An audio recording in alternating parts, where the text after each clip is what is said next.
Hey, Coach. Jackson was just saying a while ago that the players had a players only meeting, I guess, to discuss some things that have been going on. I guess as a coach, you like it when the players take that kind of initiative, and what purpose you think it can serve. Oh yeah, absolutely. Player driven meetings. Yeah, and I didn't know about that till later in the night. But I think that stuff is great. I mean, these guys want to win. The bottom line with this team, I mean, obviously everybody knows the story. I mean, we don't have a starter returning. We lose our leading returning scorer in PJ. We got 10 new players. We just have to learn how to win. I mean, the hard work, the time they put in, the attitudes that they have, it's all there. We just got to learn how to win. And we've had a very, very tough schedule. We played well enough the other day to win. We had some crucial turnovers at the end of the game, just like we've had some big mistakes. I shouldn't say big mistakes, but every mistake is big in the crux of a close game. But even in the Georgia Tech game, the Virginia game, the Cincinnati game, when we don't get the rebound at the free throw and we're down 3 with 23 seconds to go, there's those little things. And our margin for error is not great right now. But when it comes to the level of play, and again, it's not an excuse, it's a fact. We haven't been healthy. And I think we all underestimated how unhealthy a couple of guys were the other day. And on one side, I give them credit for trying to play through it. But it's not injury situations as much as just the health that everybody's been dealing with. And we're still sitting there with that right now. But when it comes to when it comes to desire, it's really, really important. And I think when you have a team like this with really so few guys returning, it's so important that not only is there one or two leaders, but there's some collective voices. And I think that's really, really important. And that's the stuff that's going to serve us as we go through this long season. I mean, it's still a very, very early in this whole process, early in this season, and it's a very long year. And I think as guys continue to grow and get better in every game, we can turn around and look at somebody is doing something that they weren't doing before. And when we use different measuring sticks, whether it's the first game at Charlotte, whether it's the first game of the year, we just don't have the wins right now to show it. But as far as the improvement, I think we definitely feel like we're getting better. And I think the things that we're not doing as well are correctable. Yeah, Coach. I noticed Christian Wright was in the starting lineup in this last game. Yeah, he's an Atlanta kid. Just wondering if that was a function of trying to adjust the lineup and see if you could find some things, or is this kid just deserve to get it out there and start? Both.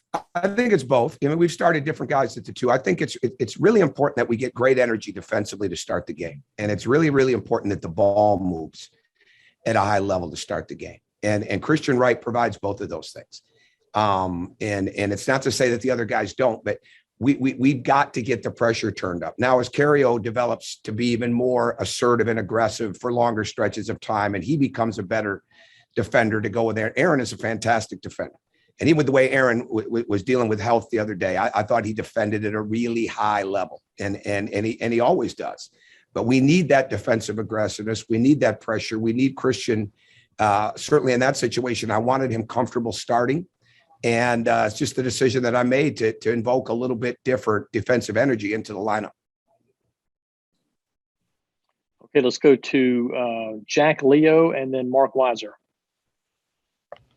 Hey, Coach, just a real quick question. You talked a little about, you said, we're just sitting there when you're talking about health, getting guys better. What exactly do you mean by that? Like, are you seeing improvement or still in the same spot? I said about just sitting there? Like we're just sitting there, like kind of in the same spot, I think is what you just said. I don't remember saying it like that, but to help me again with what I said. Or like just rephrase the question. I don't remember saying it. I think we're getting better. I said we're dealing with some health issues right now. Okay. That's maybe I misspoke. But no, we've been dealing with some health issues since really the weekend right after Georgia Tech, and really actually going into Georgia Tech.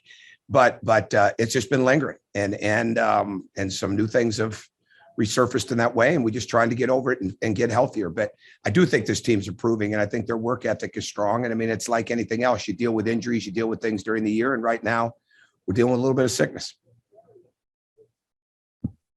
Tom, I'm not sure if you think Memphis is the best team that you'll have faced so far or not, but can you talk a little bit about the matchup, or what, from watching film, what concerns you, what was key to kind of, Well, every team we've played, that at some point, that's going to be the beauty of the schedule, because this schedule has been extremely difficult, to play Cincinnati, Georgia Tech, Virginia, Northwestern, and 4 of those 5, and then come back with Wofford, who I think is a NCAA tournament team. But we're trying to make sure that the schedule, the strength of schedule, all those things are really good. Memphis is absolutely relentless on the glass, and their defensive pressure is incredible. And they're very, very deep, and they put enormous pressure on the ball, and they come at you in waves with that. They can score a lot of different ways, but that offensive rebound is one of their best ways to score. So we've got to do a fantastic job of being on the glass. And again, this team, they might be leading the country in forcing turnovers. We got to be really good there. You can't give a team that athletic, that big, and that deep, those kind of live ball turnovers in the game, and not make up for that in another way. And we've got to be really, really good. We want to be on the attack. We want to be fast, but we've got to be able to recognize if we have something early, and if we don't, we got to keep the game going inside of that possession. Okay, Coach. I'll open up. First off, our fans, our students and our Georgia fans were so good, and you could hear them all game. I mean, they were great all game, but that was the last 8 minutes. They helped carry us every time we needed something. Our fans were there. I mean, that's a team program win, and not just the players and coaches, but everybody that follows this program. I'm so thankful for them. Thankful for the way the students are. They were there in force. And it'll get even better, And I told our guys, I said, you keep showing the way you can play. I said, we'll have the upper deck filled again here pretty quick too. So very, very proud of our team. Very thankful for the fans. And it was a great Georgia win. Okay, we're going to go ahead and get started with questions. First, we're going to go to Mike Griffith, and then we're going to go to Anthony Dasher.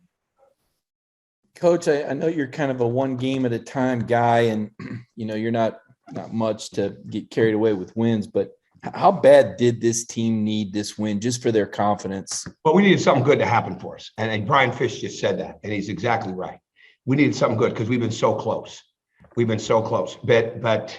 we had to get him rewired today a little bit too, when it looked like Aaron wasn't going to play. Because this afternoon, when he wasn't able to walk through, I thought it was going to be highly unlikely that he would heal enough to be able to play tonight. And unfortunately he didn't. But we had to have a belief, and because we've been close, right? We've had numerous games where we were close, and too many times our wounds have been things we've done to ourselves. But tonight that didn't happen. We've got a really good group of people who are learning leadership, learning commitment, learning what it takes, and it was a great step in the right direction for us to get a win like that. So no question, Mike, it was huge, because you can talk confidence all you want while you're playing close, but you really don't have real confidence till you come across with the win in a close game.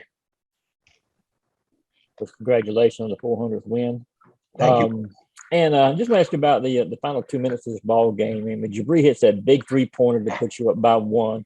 And Carrier picks up that loose ball. You go up by 3. Just the way you Carrier just took that ball. Carrier took that. Yeah, okay. Carrier took that ball. Okay. Yeah. But the way you took your team, though, kept this composure down that stretch. I mean, what did that show you tonight? Well, that's 3 freshmen. And then you count Christian Wright. Jabri's a freshman. Carrier's a freshman. Christian Wright's a freshman, right? Because of the COVID years. And Christian, because he's a 20-year-old freshman. There's a maturity to those guys. And they're growing. And Carrier is... You say this about a lot of guys, and I've said it about a lot of guys over the years. He's truly just scratching the surface, truly. And for him to play that way tonight was impressive. But everybody delivered, and they really did. And they were ready to go. It was a play-on-demand game, and you didn't know if you were going to come out because of our shortage with Aaron and Christian Wright. I don't think I took him out in the second half, and he just continued to play a really good game. So. We just found a way. We had a little trouble getting it inbounded, but that was probably more me trying to go to a certain spot and rather than throw it deep. But I was worried about throwing it deep, because if they get the steal, it's a layup we can't cover. So we got to get better at our side outs. I got to do a better job for them there, give them an easier path. But we found a way to do it. Okay, next we're going to go to Mark Weiser and then Chip Towers. Tom, congratulations on the 400th. Thank you. To do it with this group, What does it mean in your fourth year? How special is this win, among the others you've had at Georgia? It's huge. It's huge. When you start to look at victories, obviously behind on average from what it had been in the past. But to me, when you are with really good people, and I've been very, very fortunate to coach a lot of really good people, and just proud of that. And these are great kids. I mean, they really are. We got a lot to learn. I mean, there's a lot of room for growth here. I think people are seeing it, and they're really seeing it. And if anybody was at our exhibition in Charlotte and saw tonight, you'd really see the difference from October 24th to December 1. So it's coming, but it's special. It was against a really good opponent, and my milestones have come against really good opponents, which is kind of unique.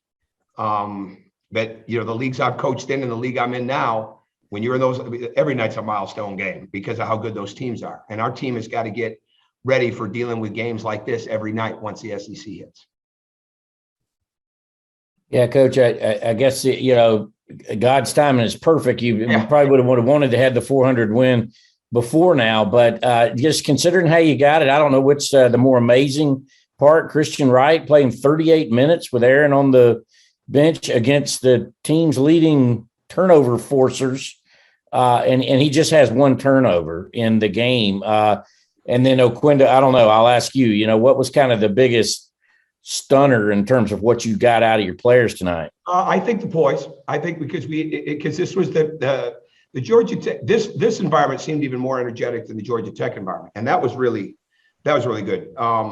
Somebody that's seen some SEC teams play, so this is the best environment he's been in already this year. So to me, I'm not, the only thing that was going to hold Christian Wright back tonight was foul trouble or trying to overpenetrate in that lane and make plays that weren't there, because that's where he gets in trouble, right? When he overpenetrates and tries to make a play out of nothing that's not there, rather than keep the ball and get it kicked easy, or if he gets in a foul situation. We don't lose the game the other day if he doesn't foul out. I mean, hindsight's 20/20, right? We had a very sick Aaron Cook, who's much sicker now, and he didn't have his greatest day. And we lost Christian with 3:24 in the game. I mean, that's the kind of thing that sets you back. But Christian, Cario, Jabri, as young guys, they are just totally scratching the surface on what they're capable of. But there's a work ethic, there's a maturity, there's a desire, and I think when you have those kind of things, you'll get better and better.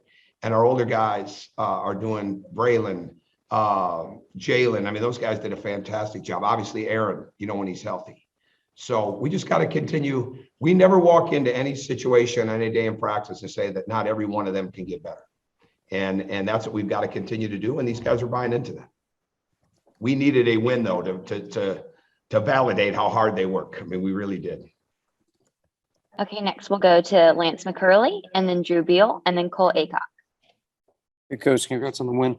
What was the adjustment that was made in the second half, and what was kind of said in that timeout before Jabri hit that three? It seemed like that they kind of came out confident, knowing that a moment like that was bound to happen. Well, I think we had something on, and it broke down a little bit, and Jabri just raised up and made the shot, and I only got mad at him once, when he drove and he spun and he tried to shoot and Durham blocked the shot. Like, those are the shots we can't take. But other than that, Jabri played really well tonight, and he's coming, man. He scored 7 points last year, or 8 points in Virginia. He's had 20 and 15 the last 2 nights. I mean, so everything's such a growth process because these guys are so new to this, and I think the guys had confidence the entire night. I know I did, and I think hopefully they could look back at me and see it, and I know I was looking back at them and seeing it. And when you can see it in each other's eyes, I know that sounds corny, but man, I'm telling you, that's real. And those guys hung with it. And we just didn't want to beat ourselves with mistakes. And because that's what's been happening to us a little bit. And so we were able to overcome that. And adjustment wise, we made a couple of adjustments offensively. We knew we could switch defenses more than what we had. So not a ton of adjustments, just making sure that we didn't overpenetrate. We had to get the turnovers cut down. And to get 2 turnovers against them in the second half is a victory in itself. Hey, Coach, congrats on the win. Only touch on the turnovers a little bit. Only 2 tonight in the second half for the team against a Memphis team that obviously led the nation in turnovers coming in tonight. No Aaron, starting point guard, and some turnover struggles last game. Talk about how your guys, responded to that challenge a little bit. It was great to see. Well, they did. I mean, they did. And we had a really good practice yesterday. I think the smartest thing we did is not do anything physical on Monday, except lift weights and run the lactic acid out and get ourselves, we walk through. I even gave them a break from me on Monday and had the coaches handle it. And all they did is walk through and watch film. And we came out yesterday and we're sharp. We're sharp today. I knew right before practice that it looked very doubtful that we would have Aaron. And so we just, they were confident, right? They were confident. We made some timely shots. We got some timely stops. By no stretch of the imagination, is this a game where we could look at it and say, maybe we played the best we could? And we played the best we have, all right, so far, but there's a lot of room to get better, and we will. Yeah, Coach, you talked about how great the environment was tonight. Mhm. How much sweeter was it to get that milestone 400 victory in front of such a great environment? Oh, yeah, it's fantastic. I just like to wish you could have it against Georgia Tech, but they were fantastic. And I appreciate the announcement, appreciate looking at that graphic, really appreciate getting to hug my wife and daughter and then my son after the game. This isn't easy on anybody, and we just have to persevere, but it was a real honor to beat such a good team at home and have it be the way it is with that kind of force of energy from our fans.